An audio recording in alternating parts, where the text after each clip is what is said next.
Robin. We got the hooker thing we're gonna get to in a little bit.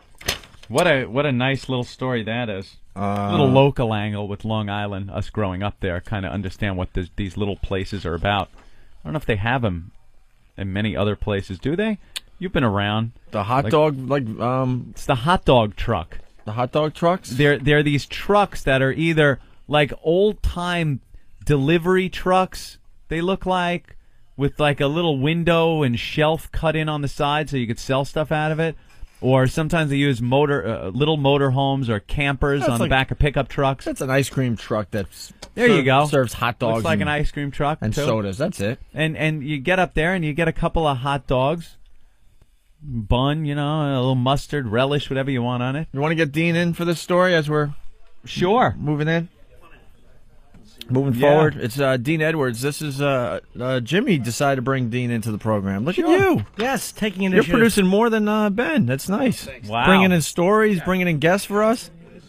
And Ben's like, gee, thanks. Well, Ben, what guest do you have for today's program? Me. My stunning personality. That's right. What's up, Dean? What's up, y'all? How y'all? People don't trust y'all? No, let me tell you, that Lysol is very important. That's for Jimmy. This bastard will blow this room out. Oh, okay. Usually about now he starts his farting. So some things never change. Yeah, I cut a lot of gas. Good stuff. Good stuff. Yeah, no, the 9 o'clock hour is reserved for Jimmy's farting, and then we comment about it and we spray down his ass with the Lysol. That's all we do in the 9 o'clock hour every day. Yes. He totally enjoys us losing our minds over his gassers. He'll smile and not say a word until somebody just starts gagging. Oh, you the silent cat. Yeah, he's like me. Oh, he just starts giggling. That's what comedians do. That's our thing. He farts, it doesn't make a noise, and then he just starts like moving his whole body as he's giggling and waiting for us to enjoy what he has to offer. And the best is when this big Kev is in here and he has no sense of smell, but he still like waves it in front of his face just to be one of the guys. Yeah. You can't smell it, you sociopath. You have no sense of smell. Does he really do that? I've never Yeah, but he'll go, noticed that yuck! And I'll be like, what are you hasn't yucking smelt for? the It's not thing, I a know. hula Making hoop or it an worse. exercise regiment. That's classic. Well, Dean, you were on SNL, and I loved you on there. What happened? Hey, man, you know what? They You got any dirt, or you don't want to? Yeah, Every SNL guy has you know. dirt, man. We've talked to a few guys. I'm gonna keep it real. I was trying to get like all of the females pregnant at the same time. Is that it? And Lauren wasn't going for it, so no, we need a new Negro in here. We're not going to. We can't do Dean anymore. No, it was. You know what it was?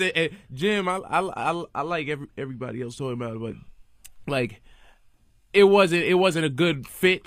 Like I did everything I could, to shine, and anybody that sees me on stage, constantly people are still say, how did you do all these impressions, all these characters? And I'm like, man, you have to. It's a political place as well, so you have to know how to maneuver. That's what we've heard too. It's really hard to get one of your bits on. Yeah, and Brewer and I speak all the time, and we just did a gig 2 months ago, and we sat for like an hour before the show just trading like war stories, because SNL is really, you're in the foxhole and you're going to war every week trying to get your stuff on, and Jim was like, Dean, you know what happened? You went in. I bet you were nice and you were cheering everybody on, and you're trying to be a team player. I said, yeah, and he said, that's not gonna work, because you have to go in with your guns loaded. And I remember Tracy Morgan was like, Dean, listen, you got to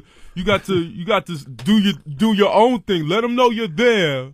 Let them know that you're a team player, but you got to go for broke. You got to let them know you flying high over the stratosphere. You over LaGuardia. So crazy. Sky high. It's awesome. And Tracy, he took me under his wing, and I appreciate it, because oftentimes, people try to create, especially in the clubs, Jim saw it, like, everybody's like, now that you're there, Tracy. And I'm like, nah, Tracy, he did what he could. He took me to dinner when I first started, and he told me, this is the last time I'm gonna do this, but and he told me, watch out for this landmine and that landmine. And just stay focused, and then I had from Chris Rock to Sandler to Brew, the stand-ups, because that's another thing. I came from the stand-up world as opposed to the sketch comedy world. I wasn't a Groundling or UCB or Second City, and that you had writers that were already there. So if say I came from Second City, you already had like 3 or 4 writers from Second City. Or if I came from the Groundlings, I had like 2 or 3 cast members and like 1 or 2 writers. So you already had a support base. You're kind of in the fold there. You might get a little preferential treatment or something. Exactly. You come as a stand-ups are jackals. We're the bastards of the comedy world, of the entertainment world, and they're like, just throw them in there. Hopefully they'll do. We're the lone shooters when we go into the police force. It's hard to partner us up, and I was willing to work with everybody, but it was just a matter of getting shine. And my first year I did really well. Tracy said, you need 2 shows to justify your existence. You need at least 2 hot shows. And I had like 4 my first season, so I was like, oh, this is awesome. I got this. Second season, it was I think had to do with it was Tracy's final season. Mm-hmm. He come into being one of the main stars of the show. And so when writers are writing for you, they're saying, all right, well, are we gonna write for upstart black guy or the star black? Unfortunately, that's that institutionalized foolishness where they're saying, well, we can't use 2 black guys. That's too much Negro at one time, and unfortunately, so you're saying, all right, well, and I'm a team player, so I'm like, all right, well, you know what? At least Tracy's getting some love, and if I can get in something, and oftentimes at the end of a show, my stuff got relegated, like Bernie Mac was on my final season, and we had this sketch where Bernie was playing. He did like a solid Sidney Poitier, and I was doing Denzel Washington right after the Oscars. And the sketch went. We blocked the show. A lot of people don't understand how the show works. Like we do the show, we do like the dress rehearsal show on Saturday evening at 8 with a live crowd, which is taped, right? Which is taped, which is cool because even if your stuff doesn't make it to air, you still have proof, And then at about 10:30, 10:45, you have a meeting where you go in, you look on the board, you see where your sketch is laid, and hopefully it's not to the side off the show. So my sketch is last, and there's a sketch that I'm in that Tina Fey wrote that's second to last. So after the meeting, we go down. I'm sitting with Tracy, and I'm sitting there like, well, I just hope I can get my Denzel on, and they have the times blocked out, and Tracy's like, Tina's sketch is 3 minutes 30 seconds. Yours is 4.5 minutes. Your shit's getting cut. And I'm like, you think so? And so at 12:48, 12 minutes before the show, I'm in the makeup, and you hear a message from stage manager.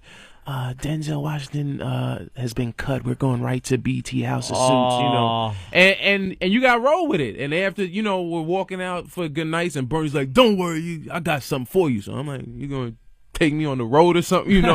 And I guess what keeps me going is I'm like, you know what? I had cats from Bernie Mac to Ali Leroy was writing, who he had written Head of State.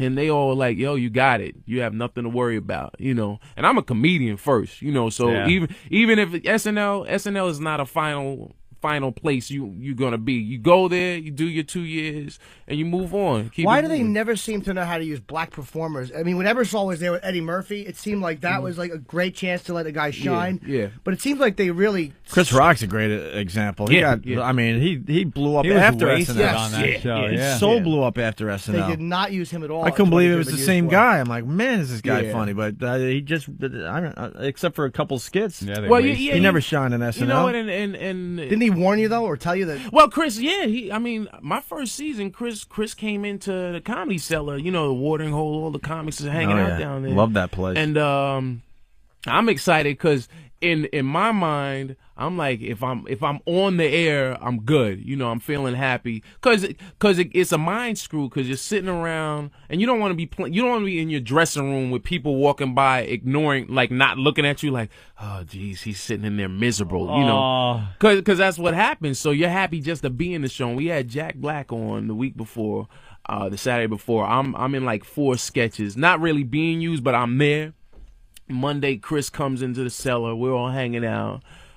Chris was, I never watched that show. The one time I watched it, they still don't use black people, and I'm like, hey, Chris, I was in 4 sketches this week. He was like, you wasn't in them.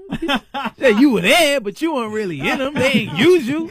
And he taught me a lesson. He said, you know what? He said, don't ever be happy just for somebody to throw you a bone. He said, people that don't have talent are happy just being thrown in stuff. He said, you got talent. He said, so fight for everything you do up there. Even if you don't get the stuff on the air, at least you can say, I did everything I could. You know, so write 2 sketches in an update. Quinn saying, can you write 2 sketches in an update? Sandler, two sketches in up. So every week, I was going in on Sundays, you know, just to sort of get a jump ahead of everyone and say, going with like my friend Tyler and Mark Theobald, 2 other comedians.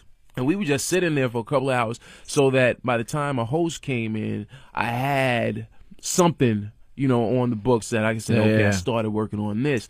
Only problem with that is that, you know, people want to be in on it from the beginning. So now, right, like, well, he already wrote that. He didn't need my help, you know. So it's like a catch-20. And Lawrence, we hear these stories over and over again by everyone that honestly, was at SNL, man. That's a rough place, you know? to. But it's you know what, it's the trick is saying, you know what, this is not my final destination, and I'll never allow. So if I'm on stage, if I get those 100 people or those 1,000 people, if I get all those people laughing, I'm proven. I know that I got the goods. So you know, one of my friends. I have a question for you. Did Chris mention when he was giving advice out, like not to be a brilliant stand-up comedian and then do like movies like Head of State and Pootie Tang? Oh, he's a brilliant act. But Jesus Christ. Does make the Flintstones look comedically. You got to start small and work your way up, right? That's what I say in case Chris is listening. He's like, I ain't giving him advice ever again. I was gonna put him in a movie, but now I'm strong. I ain't putting him in yet. You know. Like, you do brilliant impressions. I mean, you're one of the best. And how do they not use that on Saturday Night Live? It's mind-boggling to me. It's that politics, the political. Because man. Let's hear some of the voices, man. Who do you do real well? I mean, the Chris Rock is right on. Tracy Morgan's right on. We do a bit of Denzel, you know, do a little bit of Denzel. Me and Master Poe, we were out there talking about we do a little bit of Denzel, you know, Erica Bad. Bag lady, you got your bag. Who is that? Erica Badu. You can tell Jim does not listen to nothing hip hop R&B singing. He just listens to Ozzy. That's it. I really Ozzy and Johnny Cash. She's one of the biggest stars. I'm like, Who's she? Doesn't she sound like James Earl Jones? No. Yeah, man. Anybody. If I'm around you long enough, you know, and I like your voice. You know, I just watch you long enough, and he's looking around the room, look around at you guys. You know, who were some of the like big characters on SNL when you were on? Like, what were they really pushing? Like every week you'd see these show up. That's like I said. Tracy was popping with Brian Fellows. Brian Fellows. I'm Brian Fellows. That is hysterical. I love Brian Fellows. That was a good. And trip. Astronaut Jones. Yeah, you know, that was the banger. Why wouldn't he let you do the sketch? He wanted to do a sketch with him and Tracy where you were acting as Tracy. Yeah, well, you know what, that would have been great. Yeah, right. You know what, that was the writer I said, brilliant writer Max Brooks. He was my writing partner, and Max was like, you know what if we did like Tracy Morgan, like sort of Terminator, you know, with like the new improved Tracy Morgan. Yeah. But you know, I don't think who wants somebody to say this is the new improved me, you know? And I think that's what happened. I think Tracy kind of was like, no, I don't want Dean coming and doing me better than me, you know? Yeah, I mean, you know, it was good on, but I was like, hey man, I'll do whatever y'all want me to do, you know. But they kind of, you know, knocked the feet up from under that one before we even got it popping. What are you gonna do? How do they give you the boot there on SNL? You know, they don't give you the boot. They just hit you with you get a call. Fortunately I was on a film set, so it didn't really hit me hard. Yeah. I was, you know, my agent calls and they were like, yeah, you know, Dean, your contract got renewed, or came time in July for your contract renewal. They didn't renew it, so they do it that way so you can say, well, I didn't get fired. I left. you know. Yeah. I just chose not to, because sometimes, like one of my friends, Jeff Richards, Drunk Girl, who was like, Jeff, you asked like what characters. Jeff came in and Drunk Girl was like on fire. Yeah. Everybody loved it. And I was wondering what happened to him. yeah, from what I understand, they just midway through the season, for whatever reason, that's fired when they just say midway through the season, yeah, you know what, you're still under contract and we'll pay you, but holy we don't want you jeez, to what did he come back. do? And I wasn't there at the time, so I don't know what happened. But once again, it was that Jeff was a stand-up, you know, so he wasn't aligned with people correctly, to where he had people fighting for him. The writers do have a problem. Those sketch writers who are with guys like Upright Citizens, Right. they have this weird thing with stand-ups because stand-ups do what they can't do. It's like those sketch guys and the writers, they really need each other because they're both kind of like half talents. You know, like hey, look, tough shit.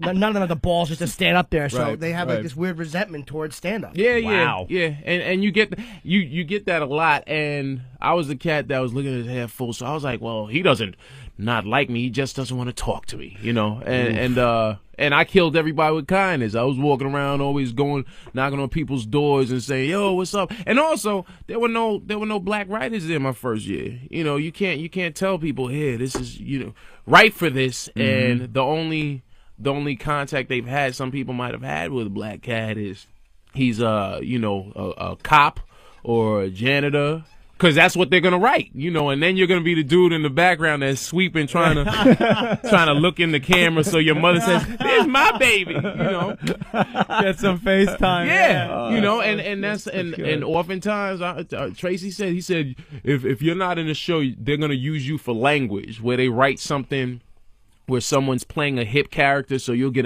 that knock on your office. What's a way to say yeah or for sure? You know, for shizzle. Brilliant. I'm going to use that. God damn.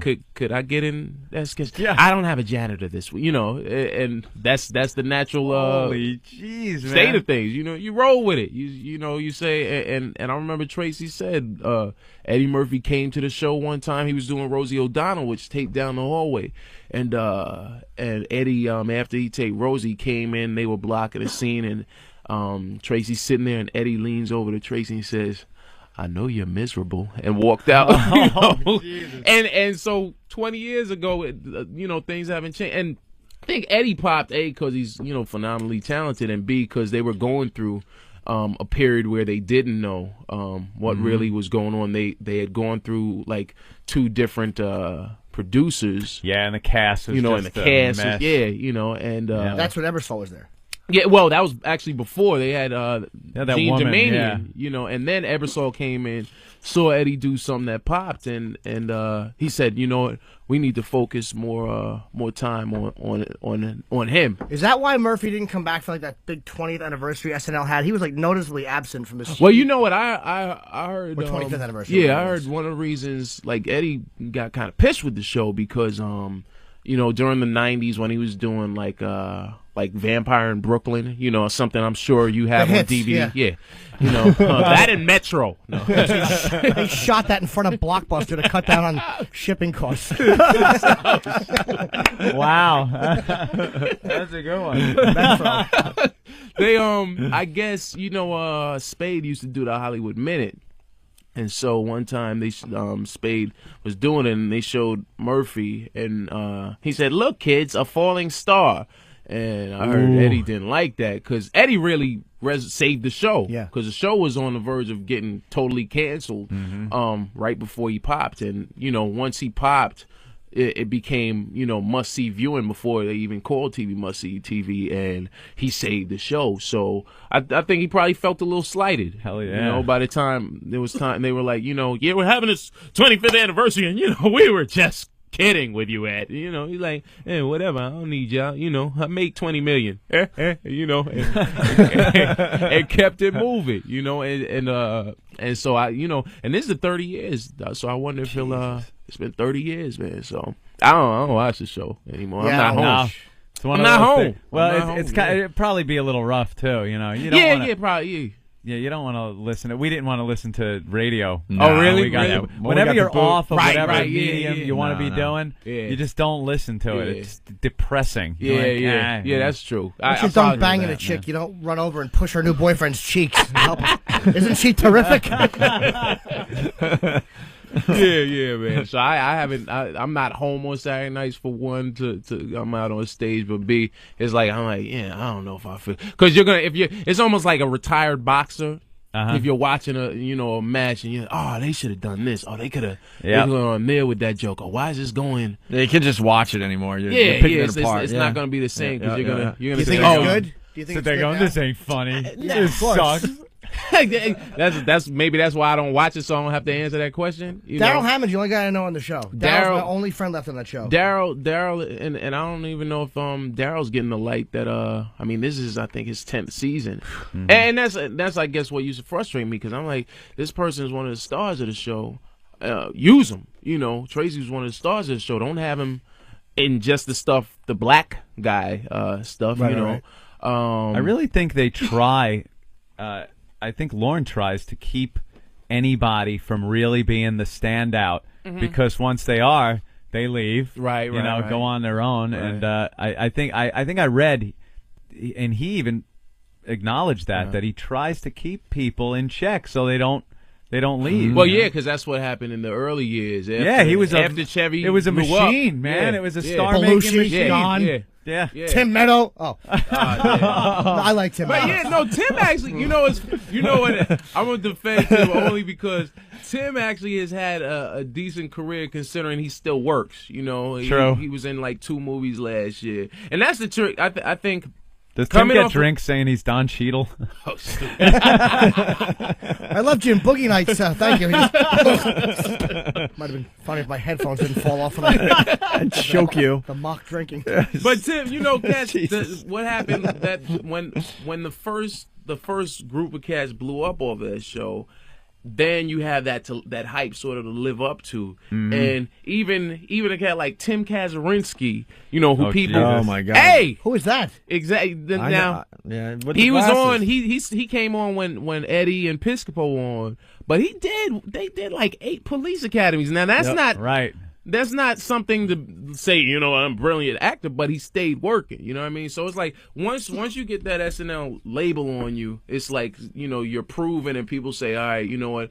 After he's survived the Marine Corps, so he can do anything. Yeah. And even people that haven't done, I mean, Stiller only lasted a year. Ben Stiller, Damon Wayans lasted 6 months. There are some people that you see him as Saturday Night Live alumni. And Right, you're like, right. What the? I don't remember. Sarah Silverman? This Yeah, guy- Silverman. Yeah. David Tell wrote there for Jay Moore. Yeah, he used to run out and do spots and drink and stuff, and I think Attell just kind of blew it there, because he was a maniac. Yeah, that structure He's an Attell is a animal. blah, psycho. blah, blue. Hats Blah, on, blah. unshaven because he's been binge drinking for 4 days. Attell is an amazing guy, man.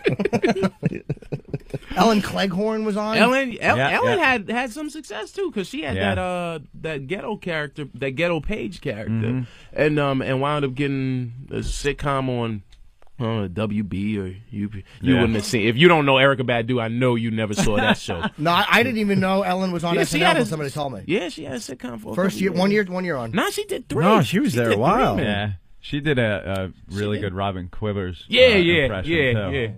She That was did really funny. Robin. She did Whoopi. You know what's funny? Yeah. I didn't watch the show until I got on it. Until like the summer I booked it. I said, all right, let me do some Start homework. watching And it. so I started watching, because like I said, I'm a stand-up, so I was out on the weekends when the show was airing for the last decade. And that's where I was like, oh, Ellen, I didn't know Ellen. I saw her on Def Comedy Jam. I didn't know she was on SNL, And a lot of cats shined more outside of the show, like a Chris Rock. And Chris said that after I saw him at the Laugh Factory in L.A., because he thought, he was like, at our season rap party my final year, we were talking. He was like, "You'll be back. They ain't crazy. You'll be back." And that's how everybody was like, "Dang, you have the skills. You're gonna be back." So I saw him at the factory, and he's like, he said something. I was like, oh, yo, I didn't get renewed, and he's kind of like, are you? He's like, really? He said, well, you know what? I ain't do well there. Damon didn't do well there. You'll be all right, you know. and it's true, because it's like I look at somebody like him. That's he after the show didn't work out. He said, you know what? Let me go back to the foundation and get in those clubs, you know. So that's why you see me back in the clubs, working my act, honing my, you know, skills, saying, all right, you know, because this was not the end, you know, for your listeners out there. You know, I had probably like 4 fans, you know, that were religious, like, Dean is funny, and and they were all like, one was probably a little like kid that was 9 years old, you know, sending fan letters and whatnot. I got a question for you about SNL, dude. This is something I've wanted to ask. Why is nobody? I never saw anybody break the fourth wall there. Like if a sketch is bombing. Like, as a comedian, you go like, Jesus, that blew. Or if we're stink, we'll say it. Right. How come nobody? Does Lauren like threaten you with death for that? No, you just now. That's funny. There's an SNL commercial on the television right now. This is karma. There's karma right there. Nah, you know what? I think there was just that you didn't want to. I know for me, I was the new nig, so I was like, I ain't doing nothing to make somebody say, why is he looking at the camera? When he's supposed to be. Oh, you God, know, that so really sounds like that boring Lauren. I met him one time when you guys were doing the Collins show. We You did got a Collins picture, show live. Jimmy? No, I didn't actually. Oh. I should have, but I should've. didn't. I did live to Rosie. I was too nervous. No. And yeah, he really is like. It's like Jesus, dude. You really are a dull. They fella. have been laughing a lot more lately. I think Okay. Jimmy Fallon started a lot of that, where you Oh, see the yeah, guys yeah. just start breaking Yeah, Jimmy and character a Horatio, little and laughing. like, they They were kind of started that, like Yeah. Harvey Korman. Yeah, and Tim yeah, Conway Tim used to do Conway, on yeah. SNL. Yeah. On SNL Yeah. on Carol Burnett. Yeah. What do you think, Jimmy Fallon leaving? Good move? Yeah, I think it was. Jimmy said he was only going to do like 4 or 5 years, so I think he did Really? 5. I think he did 5. Bounce before, you know. He would really get left sick of on you. top. Yeah, that's bounce for on sure. top. That's the best thing to do. Will, I did 1 year with Will Ferrell. Will left right when he was supposed to. Man, went into old school and Yeah, but then you get a Sherry O'Terry who leaves and drops off the face of the earth. Yeah. Well, you know what, Sherry? The hell happened there? Sherry had I think she had a deal with CBS. And that's I guess I was in the same situation, because it's like you leave and you say, that's all right, I'm gonna prove them wrong. And I had buzz before I got there. Went to Montreal. I had networks interested in giving me a deal. So after I left, when my agent called and was like, you're not renewed, I said, all right, well, call all of those networks that were interested before. Call them, tell them I'm gonna come out to LA next month. And I left LA with a deal with ABC. So I was like, I don't need SNL. I don't need anyone. I'm making money and I have a show coming out. And then you find out like they had 6 other black cats at ABC with deals, and you're like, all right, well, hopefully I'm the one they decide to produce, and none of us wound up getting our shows picked up or getting cast or anything. So like, all right, well, go back to the clubs. That's where you funny. Wow. Maybe you could just. Jimmy did some really good film with Queen Latifah. That was supposedly. I wouldn't. I know you're friends with him, and I like Jimmy too. I know him, and he's a very nice guy. And it was supposedly a very funny film. I didn't catch it. But I heard because Queen Latifah's a pip. You know.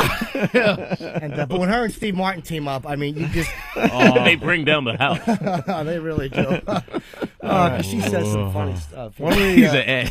We should take a break. All right. We got to get to the hot dog story too. The hot dog we hooker do. story. You know, Dean will help us out with that, right? Yeah, man. Where are of you course. from, Dean? I'm in New York, Mount Vernon, Bronx and Mount Vernon. Cool. But New York state of mind. There you go. There you go. Right. We'll continue. Robin,